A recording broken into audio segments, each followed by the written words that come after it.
The raid at Mar-a-Lago, we knew this was coming sooner or later, that somehow Trump's houses were going to be searched and everything.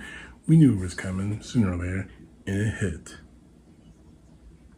And of course, all this is probably linked to the fact that he took classified documents with him after he left the White House in 2021. And of course, I'm loving it because it's showing that this investigation is having some legs and it's taking off big time. But of course, the right-wingers,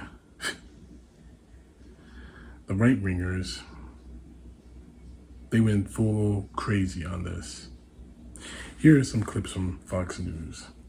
The country, especially the Republican base, a base that is clearly behind the ex-president. You look at the CPAC straw poll, dominating it.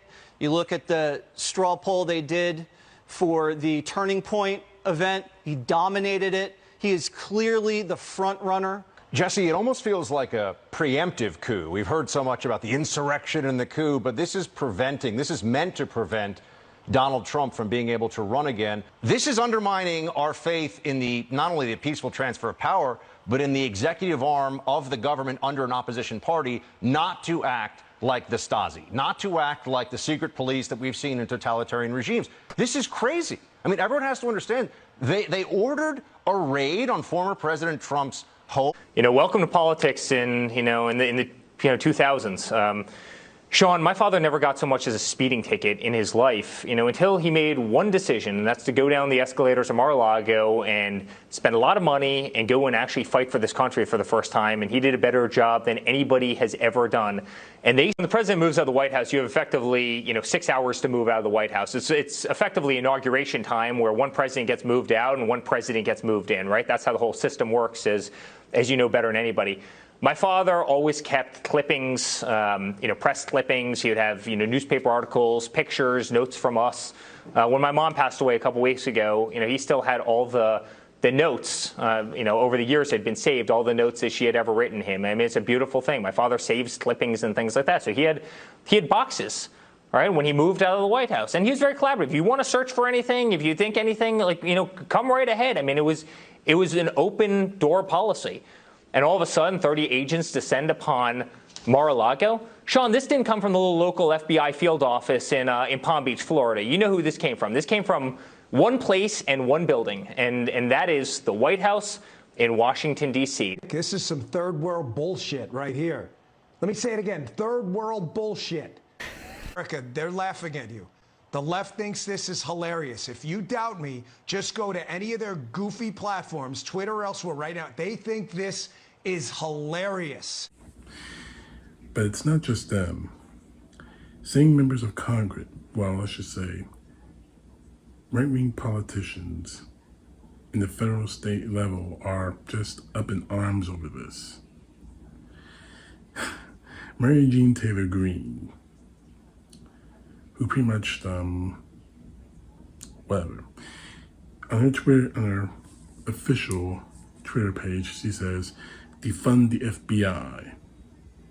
Wow. I didn't think that defund the police, I thought you guys were against defunding law enforcement.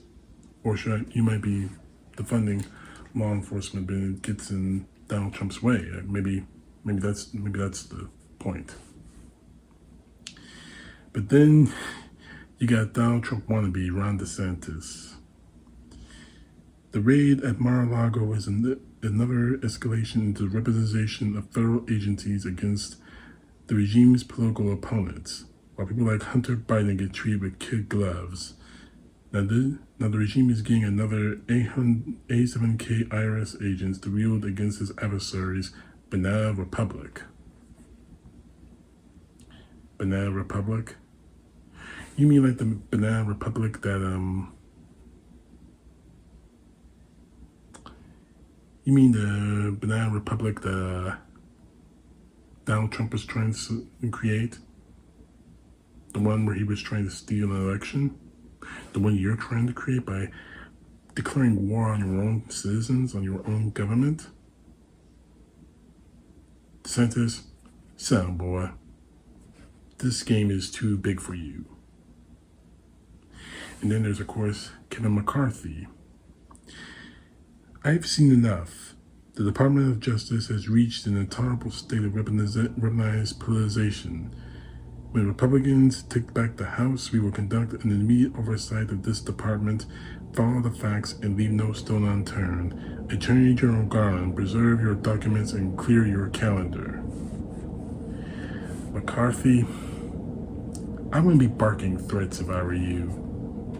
Because you are about to be questioned by the January 6th committee, especially given the fact that you yourself admitted that Donald Trump was 100% responsible for what happened on January 6th.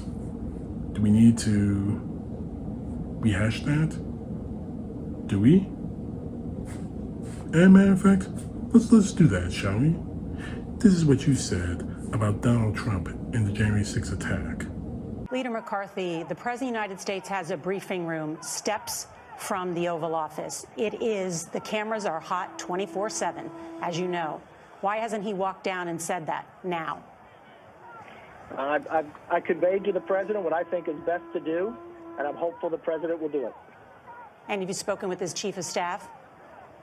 I've spoken to the President. I've spoken to other people in there and to the White House as well. I made a phone call to the President, telling him what was going on, asking him to tell these people to stop, to make a video and go out. And I was very intense and very loud about it. He did put a tweet out, and later he did put a video out. I told him I didn't like the video put out later, but the second day I wish that video was first. I mean, he does have some responsibility for what happened. And he needs to acknowledge that. I've had it with this guy. What he did is unacceptable. Nobody can defend that, and nobody should defend. It would be my recommendation you should resign. I mean, that would be my take, but I don't think he would take it. And now we have to believe that you're trying to be loyal to Donald Trump now? Seriously?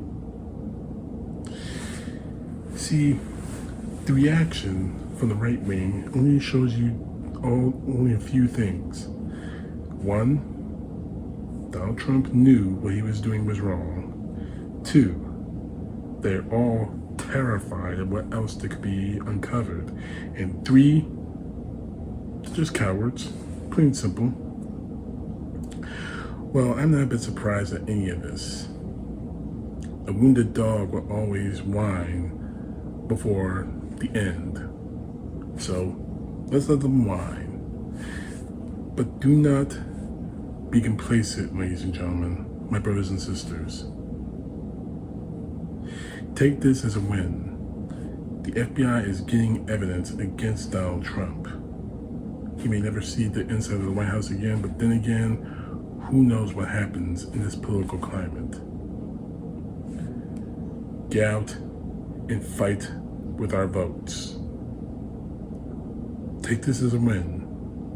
Sleep soundly, but don't sleep longer. Because this guy and these Republicans I mentioned on this video and others out there are not sleeping at all. They're going to do everything they can to hold on to power, even if it means burning the country down. And they already have tried once. Don't give them the second chance. CTP, know the truth, God bless. Peace to the left, justice to the right.